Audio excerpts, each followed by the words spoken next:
Assalamualaikum warahmatullahi wabarakatuh. Saya Nur Wahyuni, NIM E 2019-1165 dari kelas Perbankan Syariah 4, Fakultas Ekonomi dan Bisnis Islam.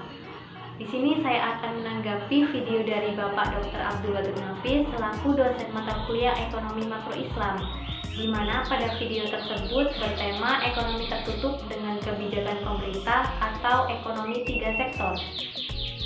Perekonomian tiga sektor adalah perekonomian yang meliputi kegiatan dalam sektor perusahaan, rumah tangga, dan pemerintah.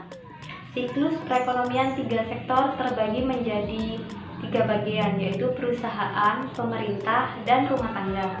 Di mana pada perusahaan, pembayaran oleh sektor perusahaan dapat dibedakan menjadi dua jenis, yaitu pembayaran kepada sektor rumah tangga sebagai pendapatan kepada faktor-faktor produksi, dan yang kedua yaitu pembayaran pajak pendapatan perusahaan kepada pemerintah. Pengeluaran perusahaan kepada pemerintah berupa pajak, jadi perusahaan akan membayar pajak kepada pemerintah baik berupa pajak penghasilan, pajak perusahaan, dan lain sebagainya.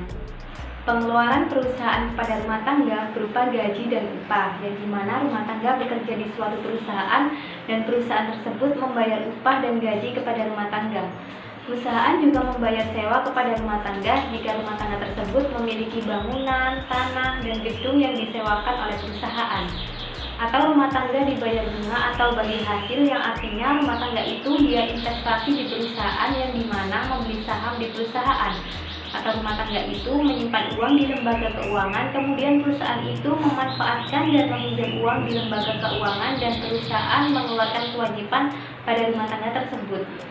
Laba, sistem saham yang dimana perusahaan itu kerjasama bersama rumah tangga lalu mendapatkan keuntungan perusahaan, maka sebagian labanya nanti akan masuk pada rumah tangga. Jadi pengeluaran perusahaan pada rumah tangga itu bisa berupa gaji, upah, sewa, dan bunga. Sedangkan pendapatan yang diperoleh perusahaan dari pemerintah seperti belanja hasil produksi perusahaan, sehingga mendapatkan keuntungan, atau pemerintah memberi subsidi BBM, subsidi pembayaran listrik, itu adalah menjadi pendapatan yang diperoleh suatu perusahaan.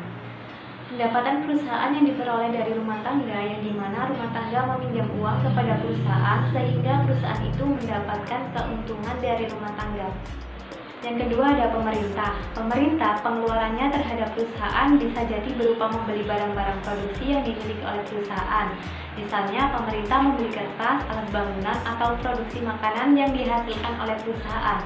Sehingga yang demikian itu pengeluaran pemerintah yang dilakukan kepada perusahaan. Sedangkan pemerintah menerima pendapatan berupa pajak dari perusahaan dan rumah tangga. Pendapatan tersebut akan digunakan untuk membayar gaji dan upah pegawai-pegawai dan untuk membeli barang-barang dan jasa-jasa. Pendapatan pemerintah juga dari pajak industri, pajak penghasilan, selain itu pajak individu dari pajak perseorangan. Yang ketiga ada rumah tangga. Rumah tangga pengeluarannya kepada perusahaan berupa membeli barang-barang hasil perusahaan, misalnya membeli tekstil, membeli produksi makanan berupa snack. Itulah yang dinamakan pengeluaran yang dilakukan oleh rumah tangga kepada perusahaan. Sedangkan rumah tangga pengeluarannya kepada pemerintah berupa pajak yang wajib dibayar oleh rumah tangga kepada pemerintah. Lalu pendapatan yang diterima rumah tangga berasal dari dua sumber, yaitu yang pertama dari pembayaran gaji dan upah, sewa, bunga, dan untung oleh perusahaan, dan yang kedua dari pembayaran gaji dan upah oleh pemerintah. Pendapatan yang diterima rumah tangga akan digunakan untuk memenuhi tiga kebutuhan: membayar dan membiayai pengeluaran konsumsi, disimpan sebagai tabungan, dan membayar pajak pendapatan rumah tangga. Adanya campur tangan pemerintah menimbulkan dua perubahan penting. Yang pertama yaitu pungutan pajak yang dilakukan oleh pemerintah akan mengurangi pengeluaran agregat melalui pengurangan atas konsumsi rumah tangga. Yang kedua yaitu pajak memungkinkan pemerintah melakukan pembelanjaan, dan ini akan menaikkan pembelanjaan agregat. Kedua aliran pengeluaran atau pendapatan ini akan mengubah pola aliran pendapatan dalam perekonomian. Dalam ekonomi tiga sektor, belum terdapat kegiatan mengekspor dan mengimpor atau belum ada perdagangan dengan luar negeri. Oleh sebab itu, perekonomian tiga sektor dinamakan perekonomian tertutup. Ada aliran baru dalam sirkulasi aliran pendapatan. Yang pertama yaitu pembayaran pajak oleh rumah tangga dan perusahaan kepada pemerintah. Pembayaran pajak tersebut menimbulkan pendapatan kepada pihak pemerintah yang merupakan sumber pendapatan pemerintah yang terutama. Yang kedua ada pengeluaran dari sektor pemerintah ke sektor perusahaan. Aliran ini menggambarkan nilai pengeluaran pemerintah ke atas barang-barang dan jasa yang diproduksi oleh sektor perusahaan. Yang ketiga yaitu ada aliran pendapatan dari sektor pemerintahan, sektor rumah tangga. Aliran itu timbul sebagai akibat dari pembayaran ke atas konsumsi faktor-faktor produksi yang dimiliki sektor rumah tangga oleh pemerintah. Pendapatan yang diterima oleh rumah tangga akan digunakan untuk 3 tujuan. Yang pertama yaitu ditabung, yang kedua yaitu membayar pajak, dan yang ketiga itu membiayai konsumsi. Dalam keseimbangan berlaku persamaan Y sama dengan C plus I plus G, di mana Y yaitu pendapatan, C yaitu konsumsi, I yaitu investasi, dan G adalah government. Tiap tingkat pendapatan nasional berlaku Y sama dengan C plus S plus T, di mana Y yaitu pendapatan, C konsumsi, S saving, T yaitu pajak. Syarat keseimbangan: penawaran agregat sama dengan agregat minimum. Dalam perekonomian yang tidak melakukan perdagangan luar negeri, AS sama dengan Y, sehingga pada keseimbangan pendapatan nasional berlaku persamaan C plus I plus G sama dengan C plus S plus T, di mana C diibaratkan rumah tangga, I perusahaan, G pemerintah. Jika C dikurangi dari setiap ruas, maka dalam perekonomian 3 sektor, I dan G adalah suntikan ke dalam sirkulasi aliran pendapatan, sedangkan S dan T adalah kebocoran. Sebagai kesimpulan, dapatlah dirumuskan bahwa dalam perekonomian 3 sektor yang mencapai keseimbangan akan berlaku keadaan I plus G sama dengan S plus T. Ada pajak langsung dan tidak langsung.